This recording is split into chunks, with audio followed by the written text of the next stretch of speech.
India के forex reserves अब पहुंच चुके हैं लगभग $693 बिलियन पर। मतलब इंडिया के पास डॉलर और फॉरेन करेंसी का इतना बड़ा कुशन है कि रिजर्व्स बहुत जल्दी $700 बिलियन के साइकोलॉजिकल मार्क को टच कर सकते हैं। लेकिन यहाँ से सबसे इंटरेस्टिंग सवाल ये है कि अगर इंडिया के पास इतने डॉलर्स हैं तो रुपी अभी भी डॉलर के अगेंस्ट 95 रुपीज के आसपास क्यों ट्रेड कर रहा है? और सबसे बड़ा सवाल, 93 रुपीज का लेवल टूट क्यों नहीं रहा है? आखिर प्रॉब्लम कहाँ है? क्या इंडिया में डॉलर्स आ ही नहीं रहे हैं, या फिर डॉलर्स आ रहे हैं लेकिन मार्केट में कुछ ऐसे फैक्टर्स हैं जो रुपी को स्ट्रांग होने से रोक रहे हैं?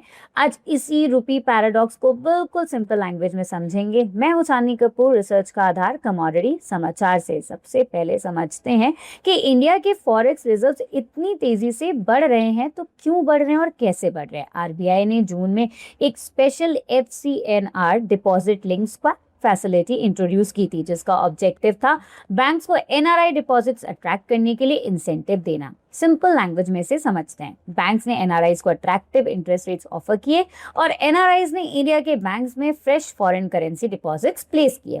इससे इंडिया में फॉरेन करेंसी इनफ्लोस बढ़े। लेटेस्ट डेटा के मुताबिक 31 जुलाई तक FCNR ड्राइव के थ्रू अराउंड $36.7 बिलियन मोबिलाइज हो चुके थे और इसी पीरियड में इंडिया फॉरेक्स रिजर्व्स बढ़कर अराउंड $692.9 बिलियन हो गए। तो पहली बात ये क्लियर है कि इंडिया में डॉलर इनफ्लो आ रहा है, लेकिन फिर रुपी क्यों नहीं स्ट्रांग हो रहा है? यहाँ एक रियल स्टोरी शुरू होती है। डॉलर आने के बाद भी रुपी आखिर वीक क्यों है? पहला रीजन डॉलर की डिमांड भी है, यानी कि फॉरेक्स मार्केट में सिर्फ ये मैटर नहीं करता कि इंडिया में कितने डॉलर्स आ रहे हैं, ये भी मैटर करता है कि कितने डॉलर्स मार्केट से बाहर जा रहे हैं या कितने डॉलर्स की डिमांड क्रिएट हो रही है। इंडिया को क्रूड ऑयल, इलेक्ट्रॉनिक्स, मशीनरी और कई कमोडिटीज इंपोर्ट करनी पड़ती हैं। इंपोर्टर्स को पेमेंट के लिए डॉलर्स चाहिए, इसलिए जब डॉलर रुपी रेट 95 रुपीज के आसपास आता है, इंपोर्टर्स अपनी फ्यूचर डॉलर रिक्वायरमेंट हेज कर सकते हैं। यानी कि एक तरफ डॉलर इनफ्लो आ रहा है, दूसरी तरफ डॉलर डिमांड भी बनी हुई है। इसी वजह से रुपी को एप्रिसिएशन में रेजिस्टेंस मिल सकता है। रीजन 2, ग्लोबल इन्वेस्टर्स के लिए डॉलर अभी भी सेफ हेवन है। अब दूसरा इंपॉर्टेंट फैक्टर है global uncertainty.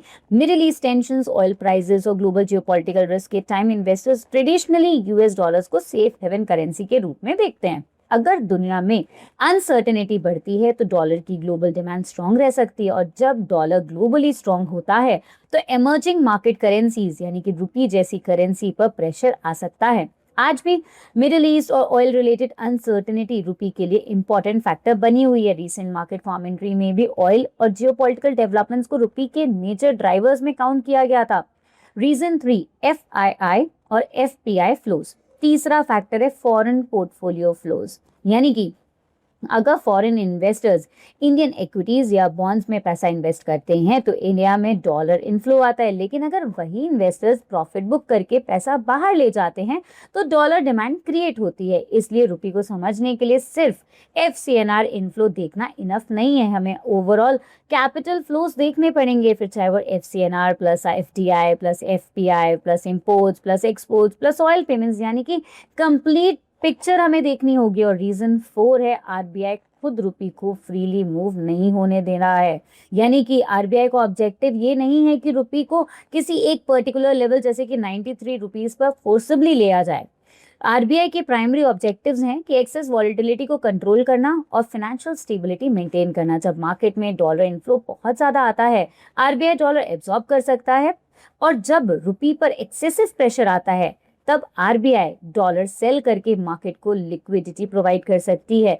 Recent market activity में ट्रेडर्स ने स्टेट रन बैंक्स के थ्रू आरबीआई इंटरवेंशन के साइंस भी रिपोर्ट किए, जिससे रुपी को एक्सेसिव वीकनेस से सपोर्ट मिला। इसलिए एक इंपॉर्टेंट पॉइंट समझना बहुत जरूरी है, और वो है फॉरेक्स रिजर्व्स का बढ़ना और रुपी का इमीडिएटली स्ट्रांग होना, ये दोनों सेम चीज नहीं है। अब आते हैं 93 रुपीस के लेवल पर। अगर USD INR 95 रुपीस से नीचे आता है, इसका मतलब रुपी स्ट्रेंथन हो रहा है। लेकिन 93 रुपीस तक पहुंचने के लिए सिर्फ इंडिया के पास डॉलर्स होना इनफ नहीं है। उसके लिए मार्केट को एक साथ ही पॉजिटिव सिग्नल्स चाहिए। पहला, डॉलर ग्लोबली वीक हो। दूसरा, क्रूड ऑयल कंट्रोल रहे। तीसरा, फॉरेन कैपिटल इंडिया में आए। चौथा, इंपोर्ट डॉलर डिमांड कम हो। और पांचवा आरबीआई का इंटरवेंशन मार्केट डायनामिक्स के साथ अलाइन हो, तब जाके 95 रुपीज से 94 रुपीज और फिर 93 रुपीज की तरफ सस्टेनेबल मूव पॉसिबल हो सकता है, वरना 93 रुपीज के आसपास स्ट्रॉन्ग डॉलर डिमांड और हेजिंग एक्टिविटी रुपी एप्रिसिएशन को और स्लो कर सकती है। अब सबसे इंपॉर्टेंट सवाल, क्या आरबीआई चाहती ही नहीं कि रुपी 93 रुपीज तक जाए? ऐसा डायरेक्टली कहना तो सही नहीं होगा। आरबीआई किसी एक एक्सचेंज रेट नंबर को डिफेंड करने के बजाय ऑर्डरली मूवमेंट और स्टेबिलिटी पर फोकस करती है, और सबसे स्ट्रॉन्ग चीज यही है कि फॉरेक्स रिजर्व्स का एक बहुत बड़ा बेनिफिट ये है कि अगर कल ऑयल प्राइसेस सडनली स्पाइक करते हैं, जियोपॉलिटिकल टेंशंस बढ़ती हैं या ग्लोबल मार्केट्स में पैनिक आता है, तो आरबीआई के पास डॉलर लिक्विडिटी प्रोवाइड करने का स्ट्रॉन्ग कुशन रहेगा। सिंपल लैंग्वेज में, फॉरेक्स रिजर्व सिर्फ रुपये को स्ट्रॉन्ग बनाने के लिए नहीं होते, ये इंडिया के लिए एक फाइनेंशियल सेफ्टी कुशन भी है। इसी वजह से $693 बिलियन के आसपास रिजर्व्स इंडिया की एक्सटर्नल पोजीशन को स्ट्रॉन्ग बनाते हैं। आरबीआई गवर्नर के मुताबिक रिजर्व स्टैंडर्ड एडिक्वेसी मेजर्स पर भी कंफर्टेबल हैं, including over 10 months of import cover.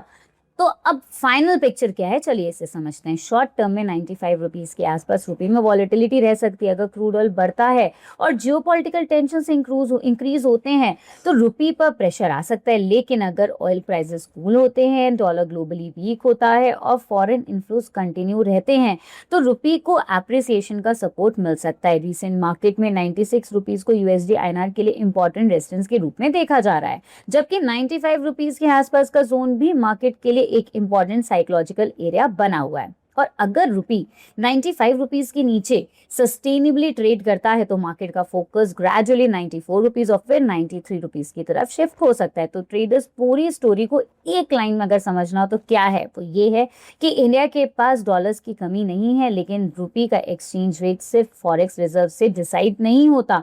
रुपी को डिसाइड करते हैं dollar demand, crude oil, FII flows, imports, global dollar strength, geopolitical risk और आरबीआई की पॉलिसी। इसलिए $700 बिलियन के फॉरेक्स रिजर्व्स डेफिनेटली इंडिया के लिए पॉजिटिव न्यूज है, लेकिन इसका मतलब ये नहीं कि USD INR automatically 93 rupees per आ जाए। अब आप मुझे कमेंट करके ये बताइए कि आपके हिसाब से यूएसडी आईएनआर पहले 94 रुपीज जाएगा या फिर 96। अगर आपको करेंसी मार्केट के ऐसे सिंपल और प्रैक्टिकल एनालिसिस पसंद आ रहे हो तो अभी के अभी चैनल को सब्सक्राइब करें। तब तक के लिए bye bye, happy and safe trading. Investments in securities market are subject to market risks. Read all the related documents carefully before investing.